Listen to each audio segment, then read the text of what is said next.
Japan में आजकल ये कंसेप्ट बढ़िया चल रहा है, रेंट में, मतलब आपका अगर कोई दोस्त हो तो बिल्कुल उसके साथ ये बात बिल्कुल शेयर करना कि भैया आपका अगर कोई दोस्त है जो अकेला फील हो रहा है तो जापान भेज दो। जापान में रेंट में आपको गर्लफ्रेंड भी मिलती है, पापा भी मिलते हैं रेंट में, मम्मी भी मिलती है रेंट में, वाइफ भी मिलती है, सब कुछ रेंट में मिलता है।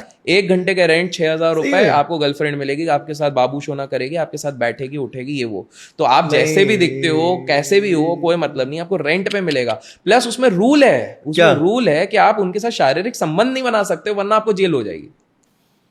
बाकी कटलिंग वटलिंग करो, उसे सपोर्ट दो। तो उसी के लिए लोग 6,000 रुपए 1 घंटे के दे रहे हैं, समझ रहे हो?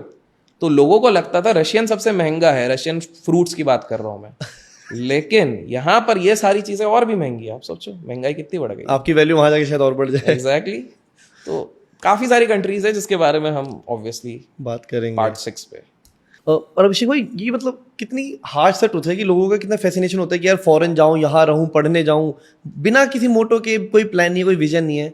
बट हम देखते हैं कनाडा, ये सब, यहाँ सब ड्रग्स का भी तो बहुत सीन है। इवन जापान आपने बोला, लोग ड्रगी हैं। ये हम थाईलैंड जाते हैं। ड्रग्स का तो सीन, एक्चुअली ड्रग्स का राजा ने ये सारा सीन पूरी दुनिया में बनाया है। ड्रग्स का राजा पता है कौन है? ये ओरिजिनली नहीं था क्या इतना? नहीं इतना नहीं था, ये तो ड्रग्स एक बंदे ने पूरी दुनिया में ट्रेंड चला दिया ड्रग्स का, और वो था पाब्लो एस्कोबार। ओह, काफी सीरीज मूवीज। एग्जैक्टली यार आप सोचो एक बंदा है, उस बंदे के पास ज्यादा नहीं 60,000 करोड़ कैश है, 60,000 करोड़ कैश। हम अभी की बात नहीं कर रहे हैं। अभी की बात नहीं कर रहे हैं, आज से 25-30 साल पहले की बात कर रहे हैं।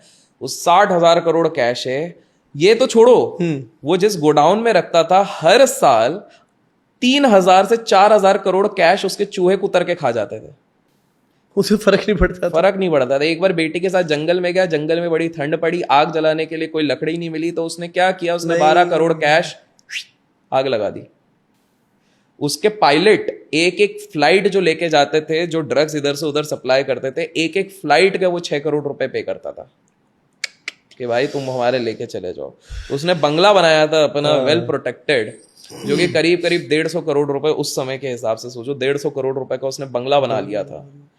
उसको उसने जब एक बार सरेंडर किया था गवर्नमेंट को कि भैया ठीक है मैं सरेंडर कर रहा हूँ, लेकिन एक ही शर्त है, जेल मैं बनाऊंगा, उसी जेल में मैं रहूंगा। 650 करोड़ की खुद ने जेल बना दी। उसने जेल खुद ही बना दी। उसके अंदर स्विमिंग पूल था, उसके अंदर खाने पीने की सामग्री थी, उसके पास नाच गाने की सामग्री थी, लड़कियां आती थी, सारी चीजें सेट थी। ये बंदा वो है जिसने जब वो 16 साल का था उसने डिसाइड किया 25 साल तक अगर मैं मिलियनर नहीं बना ना तो मैं सुसाइड कर लूंगा। 22 साल में बन गया। कैसे? लोगों का अपहरण करता था, लोगों को उठा लेता था, मारता था। फिर 22 साल की उम्र में इसको पता लगा भैया बहुत सारे गैंग्स है और ये सारे गैंग्स डील करते हैं ड्रग्स से, एक बार इनमें एंट्री हो गई तो फिर बल्ले बल्ले शावा शावा। तो भाई साहब ये गए उस चीज पे, धीरे धीरे पहले गेम समझा और फिर गैंग के लीडर्स को निपटाना शुरू कर दिया। जिन जिन गैंग के लीडर्स को निपटाया उनके बंदों को बोल दिया बेटा जिंदा रहना तो मेरी गैंग में आ जाओ। ऐसे अपनी गैंग बना ली, सबसे बड़ी गैंग बना ली। भाई उनका जब यॉर्ड जाता है कोलंबिया में, कोलंबिया को death capital of the world बना दिया। इतना मार काट धाड़, अपने तानाशाही चल रही है। वो जैसे केजीएफ में वो देखा था, वो पूरी एक सिटी अपने हिसाब से बन रही है, वो भाई साहब ये बनाई थी इनने, लिटरली वो वाली चीज बनाई थी। एक समय पे पॉलिटिक्स में खड़ा, फोर्ब्स में नाम आया था इनका, सोचो रिचेस्ट वाले में। अरे भाई वो भी रिकॉग्नाइज कर। फिर दूसरी चीज है कि एक समय पे ये इतना ज्यादा तानाशाही इनकी चल गई थी, मार काट धाड़ इतनी सारी चीजें चल रही थी कि भाई साहब गवर्नमेंट के बड़े बड़े मिनिस्टर्स को निपटाना शुरू किया था। यहीं पे तो पंगा हो गया था, गवर्नमेंट ने बोला कि भैया ये हाथ से निकल रहा है। अच्छा, तो अब तक वो भी शांत है कि अब इसको निपटाना पड़ेगा। तो जिस दिन ये निपटने वाला था इनको पता था, ये अपने घर पे अपने बेटे को बताया, अपने घर पे गए, वहां पे बहुत गोलीबारी हुई और फाइनली इनको उड़ाया गया।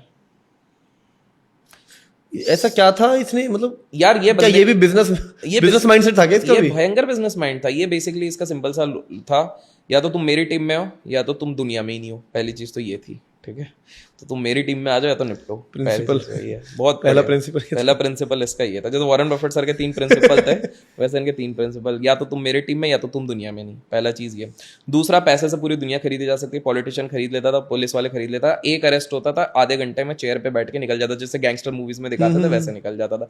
तीसरा, इसने बोला भले खुद भी कमाओ दूसरों को भी कमाओ, पायलट को 6 करोड़ दो क्योंकि भैया 60 करोड़ का माल लेके जा रहा है, 10% दे दो, कोई टेंशन पूरी टीम नहीं। खुश रखो, पूरी टीम खुश रखो। चौथी चीज उसने ये दिखाया कि भैया बंदूक, पावर हमेशा हाथ में रहना चाहिए। तो कुछ भी करके वो पावर अपने हाथ में रखता था। कुछ ज्यादा हुआ छेड़छाड़ तो गोली कर दो। उसने भैया गवर्नमेंट को ये कहा था कि गवर्नमेंट के पास $10 बिलियन का कर्जा था। बोले भाई साहब हर नोट पे मेरा नाम छाप दो, सारा कर्जा माफ। मुझे यहाँ मैं का दे दूं। मेन लीडर बना दो, सारा चीज माफ। मेरे पुराने गुनाहों को सब भूल जाओ, सारी चीज में माफ। वो इस तरह की कंडीशन रखता था। इसका इन्फ्लुएंस बाहर भी था, बहुत बाकी बहुत कंट्रीज में। बहुत बहुत बहुत। तो ये बेसिकली ड्रग्स हर जगह पे सप्लाई करता था, ओवर द वर्ल्ड करता। तो कहीं ना कहीं हर देश का प्रोमिनेंट पॉलिटिशियन इनके हाथ की कठपुतली थी। अच्छा।